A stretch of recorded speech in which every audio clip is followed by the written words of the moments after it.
All right. So welcome to the second part of our three-part Inglorious Bastard trilogy. We're calling this Rise of the Mormogil for reasons that will become obvious, hopefully in the first, say, 5 episodes or so. It'll sort of become more and more clear as we go. So again, we're playing a modified Adventures in Middle Earth Dungeons and Dragons 5th edition campaign. We're doing 10 weeks for each part of the trilogy.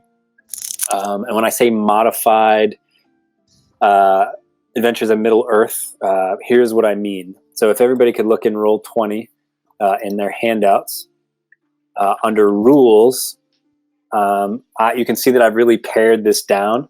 I still have the key differences between D&D and Adventures in Middle Earth. But the things that I've removed are there are no embarkation rolls in this part. There are no audience rolls. We will be using corruption, shadow points, the miserable condition, bouts of madness. And so if you can, I'm gonna just open up a few windows for you. So review the miserable and bouts of madness window. Let's see, what else can we do?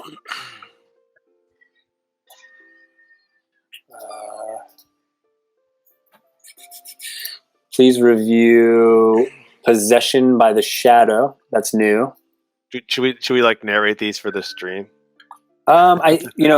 Spriggs is actually pretty good about bringing them up in the windows so people can read them. Basically, what it says is, I'll read the miserable and bouts of madness if you want. So the way the miserable condition works for anybody that's new to this, we have 3 new players with us this week, and we'll ask them to introduce themselves here pretty soon. The way that it works is if we can all picture Boromir from the probably from the Fellowship, I would think, when he kind of loses it and he goes after Frodo, we would consider him miserable, and that's when the shadow points that you accrue for either going through a cursed land or seeing something really awful or doing something bad to someone else. You accrue these shadow points, and once those shadow points exceed your wisdom score, you become miserable. It's a condition, just like grappled or something like that. And you basically have disadvantage on attacks. You have disadvantage on ability score rolls. And then if you fail at something while you're miserable, you have a chance to have a bout of madness. And a bout of madness is sort of based on your class, but probably the way we'll do it this time as you start to get closer. The way that it normally works is you lose control of your character, and you kind of act all freaky. I kind of made it a little bit like the rage condition that a barbarian has, so that you can maintain control of your character, but you act in such a way, and you have to sort of role play that, and you stay in your bout of madness. This was a question in the last campaign that I really didn't know how to answer because it wasn't fully explained. But it's going to work like a rage. So you stay in a bout of madness for 1d4 rounds, or as long as you continue to hit or be hit. Does that make sense? Mm-hmm. So if you're not being hit and you're not able to attack somebody, if people are like holding you down or whatever, eventually in 1d4 rounds you will get out of your bout of madness. So I wanted to clarify that. Is that clear to everybody? Yeah. It's essentially succumbing. Everybody in this world has a chance to succumb to this evil power, right? Of Sauron or Morgoth or whomever. Yeah. The way that possession is going to work. So you are dealing with the shadow, and the shadow was released from the void by you guys in the first 10 episodes, and is this evil spirit. You'll find out more about it hopefully in these next 10 episodes. If I say, okay, we need to do a save versus possession, then I'm going to ask everybody to do it, but whisper it to me, so it's not a public roll. And I thought it would add some suspense if we weren't sure who was possessed. Make sense? Yeah, fantastic. Nice. Wait, who's possessed? No one's possessed right now. You don't know. But if so, in episode 10, you came face to face with the shadow who transformed into a Balrog, and he ended up possessing. Who did he? Burin. Yeah, me. and we all knew it. But how much fun would it be if no one really the shadow disappeared and no one knew who was possessed, right? I mean, let's just be clear. I've been hanging with this dude for a while now. That's true. And we'll find out more about that in a second. So those are the new rules that I've kind of added. The other thing I added was Tessero's hiding rules, and we flushed this out in chat. I kind of let this go a little. It was a little powerful, a little broken because I didn't want to deal with it. But I sat down and I really focused on all of his. He's a particular kind of hobbit, and correct me if I'm wrong, Tessero, but everything that I've put in there is explains like. The kind of hobbit that you are, you're actually able to hide behind a medium-sized creature. What we didn't deal with is we just assumed that you were hidden. Didn't matter if that person moved. Didn't matter if the enemy moved. Right. So we'll try to sort of flush that out a little more. And we can't assume that you always have advantage or that you always get your sneak attack. So we'll just sort of go through this systematically, and you can try to hide, and I can tell you if you can hide, and if you can hide, then I'll let you know whether you have advantage. Is that okay? Yeah. All right. Let's see. I think that's it for the good of the order. If you can all look in your lore cards, I've tried to organize it now under lore. I have a subcontainer called current session, and there's a ton of things in there. And our former expert was the Dunedain, right? He had a bunch of known lands that he was able to be the guide and sort of tell you history, geography about particular areas that you're traveling through. Our experts, because none of you from the original campaign had been to Across the Straight Road to Amman or Valinor or Tol Eressëa, you guys won't be our experts. Actually, most of you don't have lore cards. So people like John and MJ and Vic, people who have been to the Blessed Realm or the Undying Lands, if however you want to refer to it, you guys will be sort of our lore masters for this part of it. And Marco, I'm guessing you'll probably develop some more known lands along the way. I sort of shifted away from the Adventures in Middle-earth Wanderer, and I'm doing like a Ranger Fighter hybrid from the Player's Handbook. Okay, cool. So I don't really have known lands, but I do have like a more generic feature called Natural Explorer, which has some similar properties. Not as powerful, but like they apply everywhere. So awesome. I can share that with you later. Yeah, so the first thing I'll tell you is I'm not a rule expert, and I've told you that before. I've done this a few times now, and so I kind of know, and I'll be more like a referee. But I'm hoping that each of you are the expert on your particular character and your character class, and we'll just try to be fair about things, and we may get to a point where I say, let's not deal with it. Let's figure it out in between this session and the next session. All right, so. The sound, by the way, is totally your microphone rubbing on the zipper on your sweatshirt. This is nice. It's mine. It's mine. Yeah, it is. Yep. There you go. That's better. Just to move it to the side a little bit. There you go. Oh, he's got his Caverns and Creatures shirts on. Yeah, buddy. Yes. Caverns and Creatures. Nice. I still don't have one. We need to remedy that. Yeah, I do. I'm gonna go order one right now. All right. Any questions for me before I go into a quick review of what year it is, and then ask you to do your introductions? What is the airspeed velocity of a swallow? What? 42 miles an hour. 42 is the meaning of life, according to Douglas Adams. Yeah. All right. So let me just catch you guys up here. I think I did under handouts miscellaneous. I did a timeline. And so this is kind of just a brief timeline. I'm going to fill it in a little bit and sort of relate it to our first campaign. So I put up. So you guys are like right at the end of the third age by the time you get to the Blessed Realm across the straight road. So so technically, the fourth age begins after Sauron is defeated and Arnor and Gondor are reunited and all that. The period of peace after the ring is destroyed, and it technically begins on March 25th of 3021. Okay, so let me sort of catch you up. So Riken jumped through the portal. Let's see, January 31st of 2954. He essentially came through the portal 8 days later, right? Except it was actually 66 years later. So he came through the portal on February 7th of 3020. So right at the tail end of the third age. But it was actually 66 years later. And he'll catch, I kind of want to RP this, but to give you guys another frame of reference. So the rest of you who got in the ship, you got in the ship the next day after the battle was over. Riken had been gone for 12, 15 hours. The original group, you guys left on February 1st of 2954. You arrived in Tol Eressëa on April 15th of 3020.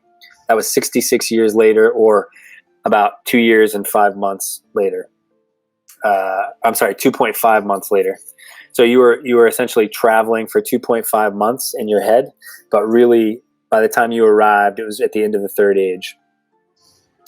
And you guys got arrested, and everybody is in jail, and we're beginning this on April 16th of the year 3020, right at the end of the third age. Cool, I'm back. Sorry. Okay. So we're kicking this off April 16th. And the reason all this sort of comes into play is there are certain things that happen in the timeline that are known for sure happen on this date, and that will come into play. But most of these timelines I arrange around our celebration day, our fifth or sixth episode, when we get to, like last time we celebrated Yule and we did a celebration. We're going to be celebrating an Elvish festival this time, and so this is set up to sort of coincide with that. All right. Hey, well, I'm hanging out in prison. I'm singing. Nobody knows.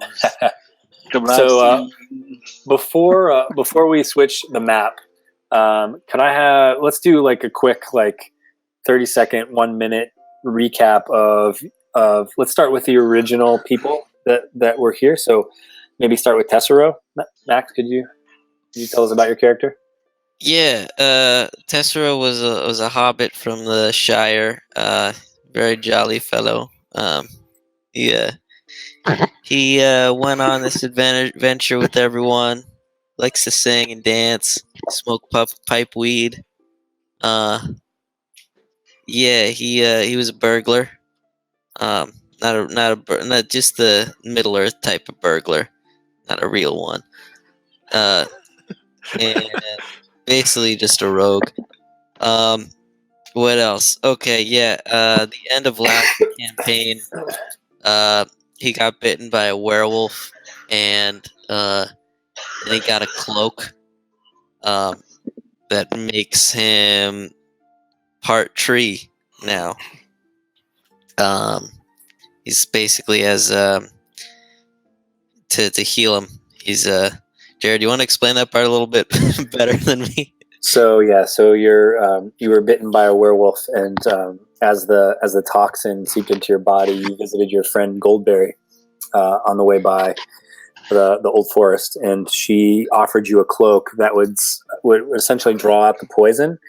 But the cloak itself was, like Goldberry herself, was very sort of a part of the earth, and the cloak itself is slowly transforming you, and you're becoming tree bound, and essentially you're basically becoming like a tree spirit. Yes. Yeah. The cloak is kind of making him a part of nature a little bit, and so because of that, he's starting to get sort of nature-y magic sort of stuff. Also, he has a tree form now, and sort of form. Guardian form. The guardian form. That was so funny. he busted out his Groot Guardian form, and it stood there in all its majesty. And then he looked at a creature that basically dropped him to 0 hit points, and he just fell over. Oh, I seen one of those. They're not nice. Oh, So, all right, it occurred to me as you started explaining this, if somebody tunes into this or tunes into it later, they're not going to have any context for the first campaign. So if I could summarize the first campaign, basically the Umbarian soldiers that aligned themselves with Sauron stole a bunch of items to perform a ritual to open a portal, both the Tol Eressëa and the Void. Let in the bad from the Void, came over to Tol Eressëa, not sure exactly what their intentions were, but that was basically the first campaign. And here in the second campaign, we're going to sort of discover why they wanted to come to Tol Eressëa. Yeah, so that's about it. Should we do Burren? Sure. So Burn is a firebeard dwarf from Erebor, son of the great Balin. He originally set out on the campaign with his own secret mission to protect dwarven history and artifacts, but ended up liking the guys that he was working with quite a bit. During the last session of our campaign, I was possessed by the shadow, and now I'm prone to bouts of madness. And if I have a 50% chance of entering a level 4 murderous against enemies and a level 1 brutal against allies anytime that I crit fail on a bout of madness save. Yeah, so I can tell them, and I have a description. Tell them what that means. The brutal, for their own sake. Is it in the handouts? It should be in your handout, but basically it means he could injure you if the situation is right. Like I would be like very, I don't know, unrealistically ragey about stuff. Unrealistically ragey? Yeah. so like you're pregnant. Yeah, basically.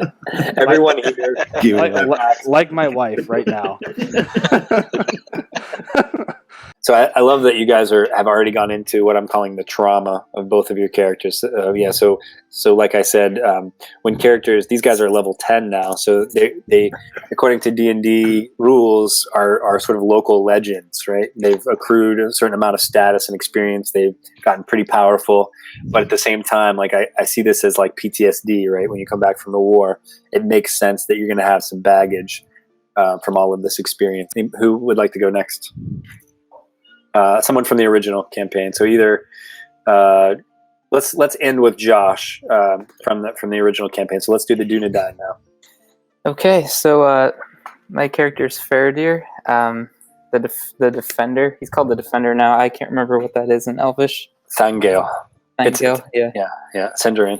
Yeah. So his family has had close ties with Aragorn's family going back for generations, and it was like their task to train the next heir how to live in the wilderness.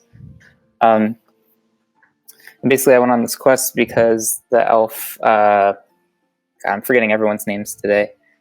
Gildor and Glorian. Gildor, yeah, who I've known in the past, asked me to retrieve the Elendil stone, which is, it was important to the elves, but it's also important to the Dunedain. So I'm also friends with Tessero. I taught him how to fend in the wild. And along our journey, I found the sword Angorel, which is the sister sword of the one that... Anglihel or Gurthang. Yeah, the one that killed the really nasty black dragon, and the Morvengill used that sword. So some people are saying that the Morvengill has returned. I'm not really the Morvengill, though. Just kind of look like him. Yeah, with the black sword. Morvengill means black sword. Yeah. Cool. And what about your trauma? Yeah, and then as I like to put it, I was bit by a werewolf 51 times, or like something like 101 times, and on the 101st time it finally infected me. So true too. I literally got bit. You were a bit for like an entire session, and then Yeah. the very last time. Yeah. Yeah. So it hasn't affected me yet, but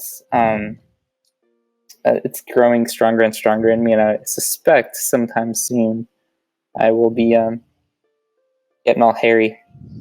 So, based on your knowledge of nature, as you look out that first night in prison, as you look out the bars, you judge by however one would do this position of the moon or planets or whatever, that the first full moon is in 13 days. It's on April 29th.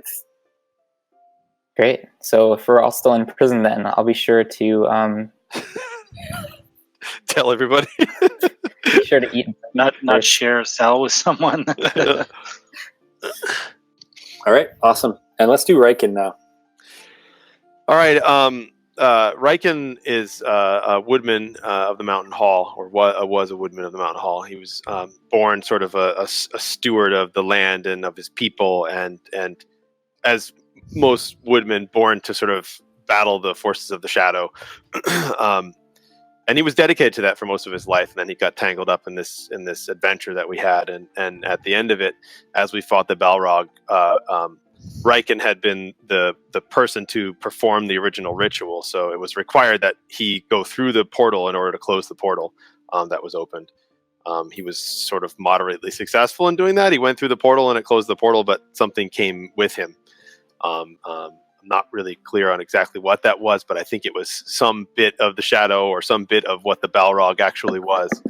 And Riken was trapped in sort of limbo, if you will, in that portal for something like 50 or 60 years, unaging, but trapped with this thing that went through the portal with him in there. And he came out the far side, very changed person. He's both physically and mentally.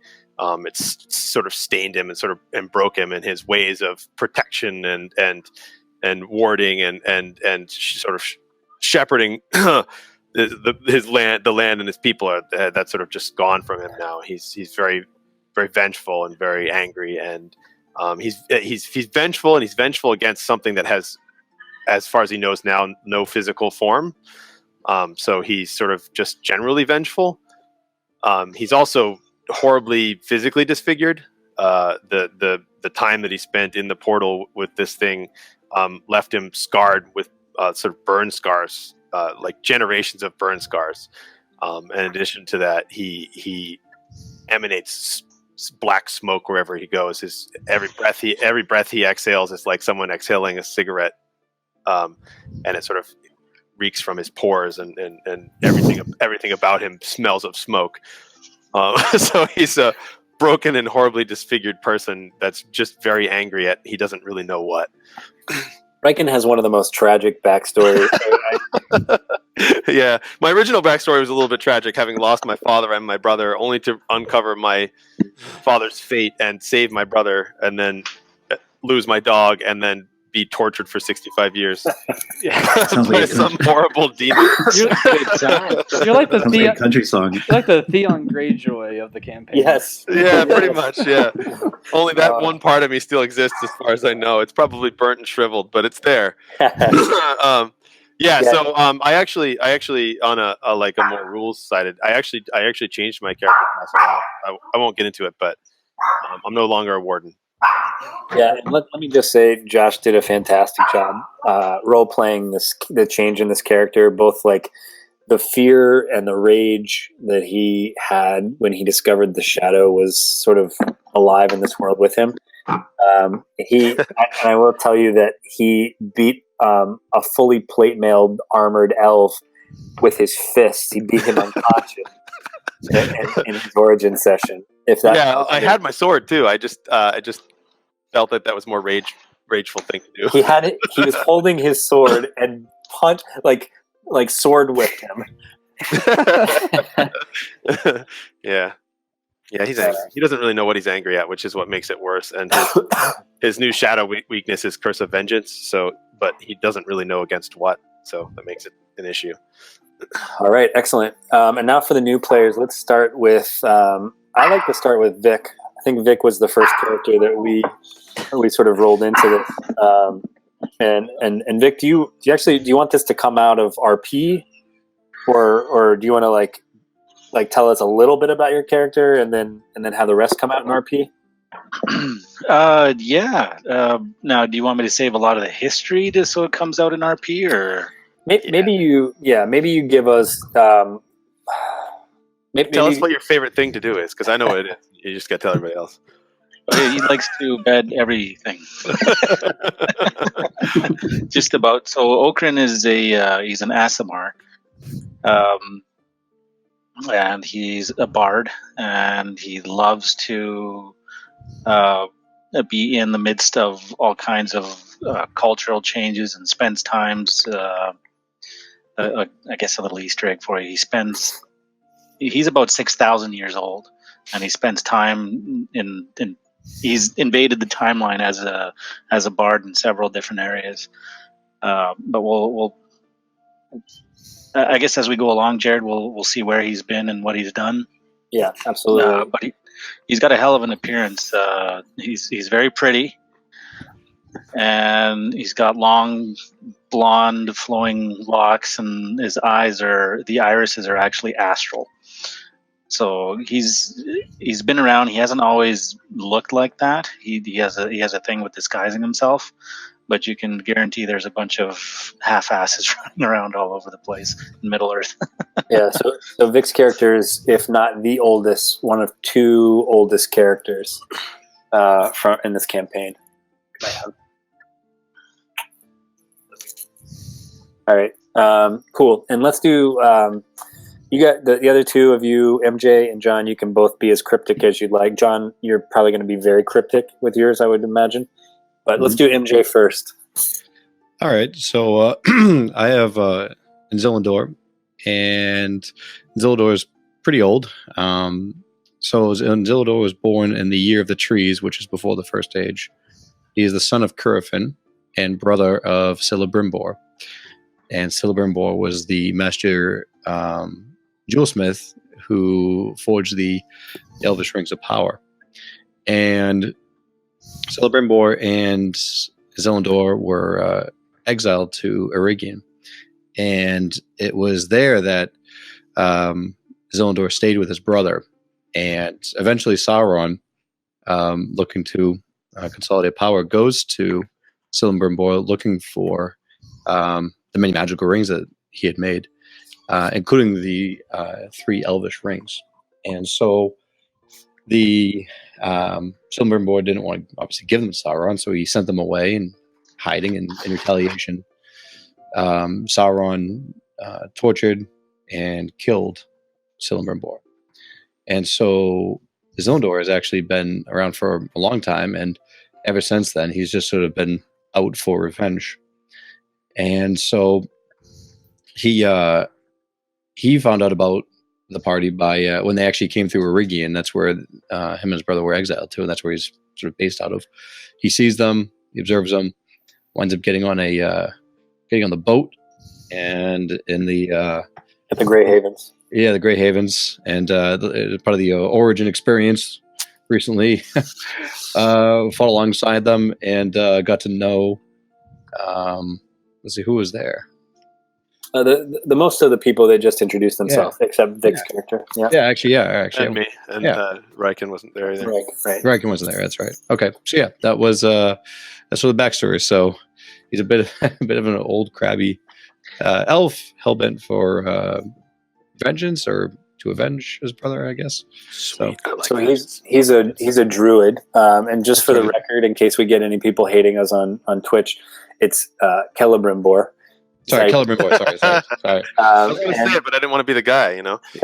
So I'll be the guy. It's fine. So his name is Zillendor. He's named after the 2 trees, Laurelin and Telperion, which are pretty much at the focus of all of Tolkien's myth. They're the trees of light that were in the Blessed Realm. They were built on a hill called Izelohar, and so his name Zillendor means servant of the green mound. it's a pretty sweet name, I think. Mhm. All right, and on to John's character. So I'm Werleman. I'm a very shadowy, selfish guy, and I've traveled here because I've heard that this area is in jeopardy, and that the world that I love as it is about to change. And I want to join any crew that will help preserve this the way it is now. And I'm also pretty old, and have kind of a mysterious air about me. I don't trust him. He sure does. Well, you guys might trust. Hopefully, we'll trust him at the end of the evening. So he's also got a very awesome name. The suffix Loman is in a lot of Tolkien's words. His name, more Loman, means dark shade or dark shadow or shade of darkness in Quenya. Lomain. Loman. Pretty much. All right, so you guys all have access to your. Several of you have either wild shape forms, polymorph forms, a guardian form, or a hound. Sorry, Riken, I don't mean you. That they're listed under Nos Glanador, which is the Fellowship of Life of Light, which is what you're called in Sindarin.